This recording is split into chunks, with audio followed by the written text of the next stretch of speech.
All right. Maha, welcome to Kitrain.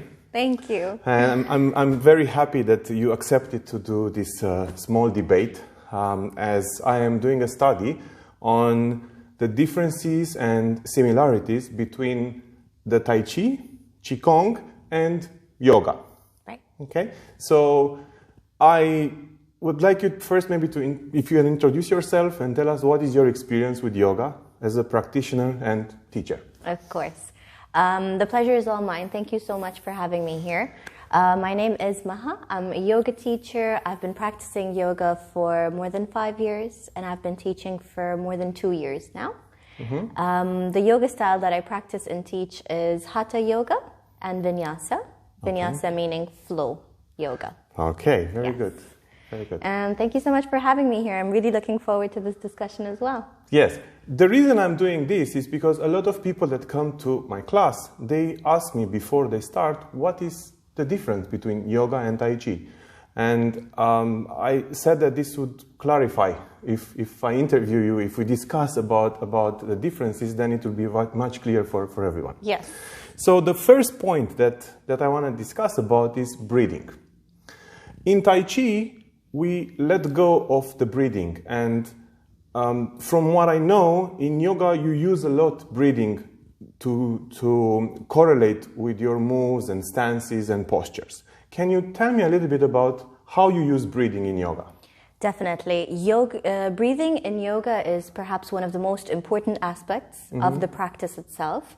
In yoga, we use our breath to move through the poses. We do not at any point hold our breath, but we do control our breath. We control our breath to slow it down more, which allows for the body and the nervous system to relax. A lot of times when we're in a pose, we even tend to we breathe deeply, into the pose and into whichever muscle or part of the body where we're feeling the stretch or we're working that muscle. So there's a lot of controlling of the breath that happens in yoga as you move through the poses. Mm-hmm. Okay. Well, in Tai Chi, we avoid tensing any part of our body. So therefore, if we think about controlling the breathing, or if we think about holding the breath at any times, that contradicts the principle of flow. And as in Tai Chi, we move with the entire body and we want to relax in the same time, we don't put any emphasis on breathing. So, good. All right. So this brings me to the next topic, which is using the body when you do different postures or stances. Mm-hmm. In Tai Chi, I'll start with Tai Chi. In Tai Chi, we use the entire body. We move from the center. We call it the dantian. And everything moves from the center. The hands, the legs, everything is centered on the dantian, and we move the entire body. There is no movement only for the hands or only for the legs or only for the neck. Everything it goes together. How is it in yoga? I would say it's much different. Okay. In yoga, we move every part of the body. In fact, quite the opposite of what you explained. So for us, we use our core to move our spine, sometimes even going into twists of the spines, back bends, forward folds. There's a lot of activation of the muscle, but also stretching of the muscle, in which case we would bend all kinds of joints and move in all different types of directions. So I think over here, contrary to what you said, it's quite different. It's different. All right. So this brings me to the next subject. How does yoga work for recoveries of people that had, for example, surgeries, or they have back pain or spine problems? How do you recommend this for people to do it? Yes. Okay. Yes, definitely. The different types of movement. So every posture in yoga can be adjusted to the person's needs. So someone that has any kind of injury or has been through a surgery, we can always make adjustments to a pose to support their pain, let's say, or any kind of, if there is limitation to the body, we can support that, and we can help the recovery and even help improve the posture. Right. While working with any kind of injuries or limitations. Okay, so basically you say that you adapt the training. So a fit person would train in a certain way, and a person that is working on recovery for the back or for the spine, you would work in moderation. You would work like less than you work with a normal person. Absolutely. Right. Yoga is for everyone, regardless of your fitness level. It's just depending on your body, because knowing that every body is unique, the poses can then be modified. Right. So it's very similar to Tai Chi from this perspective, because Tai Chi is also practiced by basically every age can do it, all the way to 90 years old, 95 years old. Amazing. So yeah, so yoga similar. Yes. Similar. Great. Okay. How about the spine posture? In Tai Chi, we always keep the spine straight, and we do twist left and right, but we never bend forward or backwards. We're always using, again, the dantian. In yoga, from what I've seen and what I understand, you also do work on bending the spine left and right. And can you tell us a little bit more about that? Yes, of course. I just wanted to ask again. So in Tai Chi, like you said, you keep the spine straight. You don't even move forward, so there's no movement at all. I do not bend, but I do move from my center. So I move from one leg to another, because Tai Chi is about defeating gravity. You move very slowly, and you keep your weight on one leg while you're moving the other leg. And the move comes from your center, from your dantian, from your lower dantian, but your spine always stays straight. You never bend back or forward. You're always staying straight, and you're rotating. So you're moving around the spine. The spine is the center, and you're moving around, but you never bend. All right, I got you. So that gives you the power of aligning each vertebra on top of each other and moving it very, very slowly. Okay. How is in yoga? Oh, it's way different in yoga. Yes. We move in all kinds of directions. We bring our movements not just from the spine, but even we'd isolate and bring our movements from the hips. We'd bring our movements from our joints, all different joints. The spine specifically plays a very important role. Yes. Even if we were sitting here right now, in yoga, for example, you're going to rotate your spine in all different directions, even if that means going into more of, the side bends as well. The idea of that is to be able and to allow your body to train it to move in different directions. So to really open it up, to make your body not just stronger, of course, through the practice, but also more flexible for you to go through your day-to-day life and activities more comfortably. Right. So compared to what you've explained with Tai Chi, no, definitely. Yes. So this is one of the differences, yes. We go into forward folds, back bends, sides, twists. A lot of work happens with the spine. Okay. All right. One of the things that I was always interested in, because I teach martial arts, is how long does it take for one of your new students to feel comfortable and know a routine in yoga?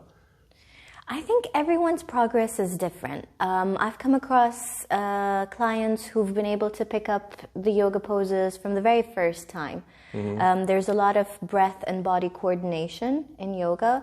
To some of them it comes quite naturally. To others, it may take some more time. I think each person's progress really depends on their awareness of their body, to understand movement, breath, and how to work with it. And I really can't say a given time. It could be somewhere between 3 yoga sessions to up to 3 weeks. But there is nothing in a yoga session, I would say, or in the practice of yoga, which someone has not been able to understand or practice or grasp onto. So this is one other, let's say, difference between yoga and Tai Chi, because in Tai Chi you have to learn a lot of sequences. You need to learn a lot of moves. Of course, you can do it on different levels, and it happens the same as in yoga. Some people are very aware of their body and they can learn very fast, and some people get frustrated because they have to learn so much, and then there is a little bit of frustration because of the sequence of the movement. So I guess that's another difference between Tai Chi and yoga.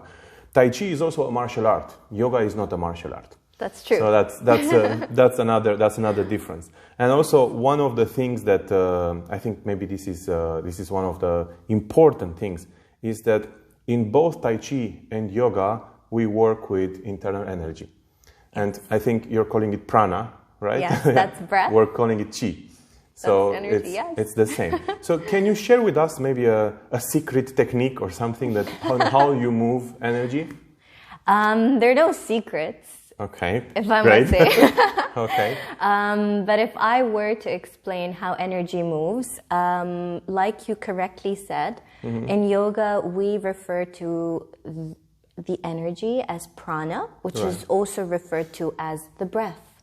So your breath is basically what holds the prana, what holds the energy, what holds the ki. Okay. To move your prana or your breath in your practice. So we encourage our practitioners to take their breath to, for example, if they're in a pose and they're feeling a stretch, I would recommend for them to move their attention and breathe into that muscle. Almost as if they're breathing that energy or that life into that muscle. And on the exhale to relax it and to release it.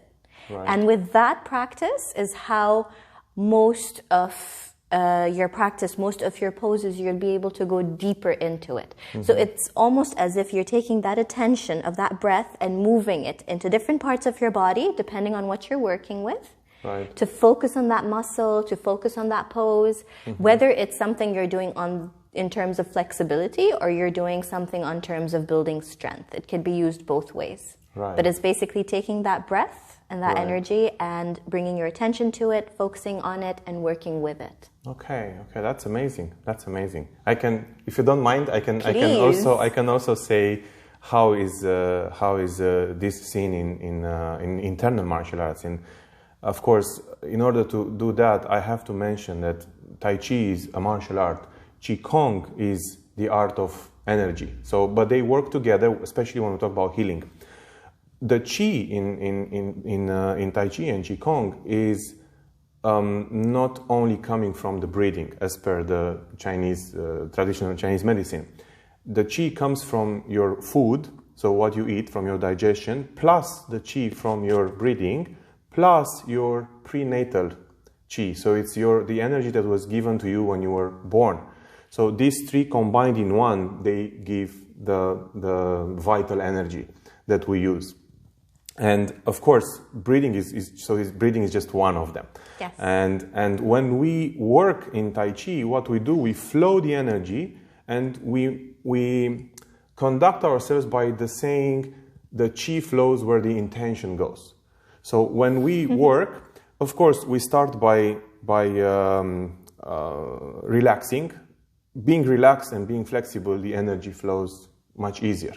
And when we put the intent, we think, okay, I'm going to move my energy, I'm going to focus it on my knee. So I can bring the entire energy of the body into the knee. And then I can bring it to the shoulder, and then I can bring it to the hand, and so on. So we use a lot of intention, but without the breathing. We don't use the breathing when we do that. Yeah. That's very interesting. So the breathing, we let it flow. Very interesting. The intention we have as well. Yes. But then we use our intention and the breath to guide the energy to that certain point. Right. This is so interesting. Right. Yes, of course, yeah. The last thing that I would like to add is the let it go versus control.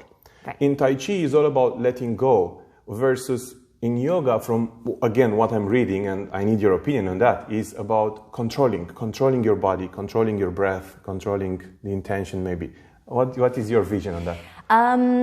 Yes, there is a certain level of controlling that happens in yoga, whether it is the breath, which does not mean to hold the breath, but controlling is more so when you are in a more intense, let's say, practice or in a pose, your heart rate tends to rise up. And with your heart rate rising up, your breathing is going to get heavier.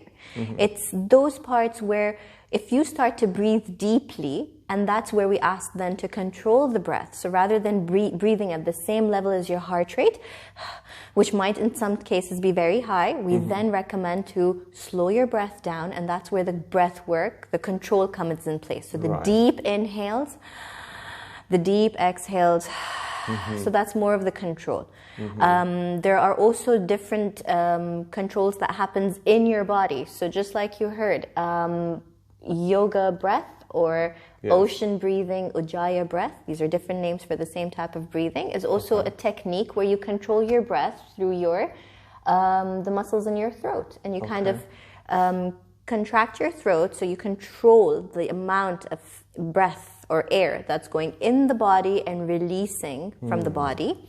That's another way in which we control our breath, not in any way to limit the body from the breath or oxygen that it needs, but simply to train it to calm the nervous system down. And to some extent also this helps with the with building stamina. So while you're in the poses, you can actually, it also improves on building your stamina for you to be able to practice for longer or hold the pose for longer. There are, of course, then more breathing techniques that come into pranayama, which is the school of breathing. Yes. And it goes more into detail and is also linked very closely to meditation. So this is almost like just touching the tip of the iceberg. Yes. No, you speak with so much passion. I have now that you're talking about the breathing, something else came up, because when we practice Tai Chi, we only breathe through the nose. And in Qigong as well, we have something which is called the immortal breathing. So we close the mouth and we put the tongue on the tip of top of the roof of your mouth, and then you only breathe on your nose. So in yoga, you breathe both on your nose and on your mouth, We right? breathe both. And a lot of times, for a beginner, we do recommend for them to breathe from their mouth. Okay. Because some techniques are just easier to get a hold of when you breathe from the mouth. And you can then move on to breathing from your nose, but there is absolutely no restriction around breathing from the mouth or from the nose. Right. So that's one more difference. Okay. Yes. Great, excellent. Well, thank you very much. Do you have anything else that you want to add? I think, or ask me about Tai Chi, or any difference that you see, or I've learned so much in just these few moments here. What I do really find very interesting is, although there are some very significant differences in Tai Chi and yoga, I do also see the similarities of how, like you said, the ki, the prana, the energy that's used, and how that is used for the benefit of the body.